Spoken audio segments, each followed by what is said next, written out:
আজকে সন্ধ্যার টিফিনে করে নেব চটপটি। তার জন্য কিন্তু আমি বেশ কিছুটা উপকরণ নিয়ে বসে পড়েছি। যেরকম নিয়েছি সিদ্ধ করে রাখা এই যে মটর, আমি 3টে সিটি দিয়ে একটু নুন হলুদ দিয়ে সিদ্ধ করে নিয়েছি। লঙ্কা কুচিয়ে নিয়েছি, লেবু কেটে নিয়েছি, আলু সিদ্ধ করে টুকরো করে নিয়েছি, শসা টুকরো করে নিয়েছি খোসা ছাড়িয়ে, আর অর্ধেক পেঁয়াজ আমি এই যে ছোট ছোট টুকরো করে নিয়েছি। সাথে আমচুর পাউডার, বিট লবণ আর ভাজা মশলা, এখানে জিরে ধনে শুকনো লঙ্কা একটু ভেজে তারপরে গুঁড়ো করে নিয়েছি। এখন আমি চটপটিটা বানিয়ে নেব। আর এই গরমে কিন্তু সন্ধ্যার সময় এরকম একটা খাবার খেতে প্রত্যেকের ভীষণ ভালো লাগে। দিয়ে দিচ্ছি একটা পাত্রের মধ্যে সবগুলো উপকরণ পরপর ঢেলে দিচ্ছি, যেহেতু শর্ট ভিডিও বলার অত সময় থাকে না।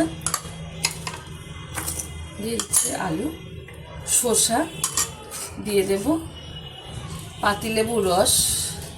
এখানে কিন্তু আপনারা তেঁতুল গুলিয়ে সেই তেঁতুলের পেস্টটা দিতে পারেন।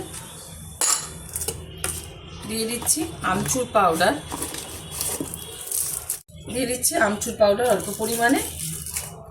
দিয়ে দেবো বিট লবণ, লবণটা একটু বুঝে ব্যবহার করতে হবে।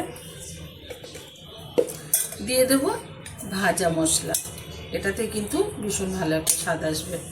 ভালোভাবে উপকরণগুলো দিয়ে আমি মিশিয়ে নেব। এখানে কিন্তু আপনারা একটু সর্ষের তেলও ব্যবহার করতে পারেন, তো আমি দিলাম না, আমি এরকমভাবেই মেখে নিচ্ছি। আর চটপটি কিন্তু এরকমভাবেই রাস্তাঘাটে যারা দোকানদার তারা বানিয়ে থাকে। সুন্দরভাবে কিন্তু চটপটিটা বানানো হয়ে গেছে।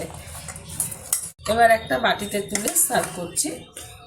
আপনারা কিন্তু সন্ধ্যার টিফিনে এরকম একটা টিফিন বানিয়ে নিতে পারেন। আশা করি আপনাদের ভালো লাগবে। অবশ্যই এরকম একটা রেসিপি ট্রাই করবেন।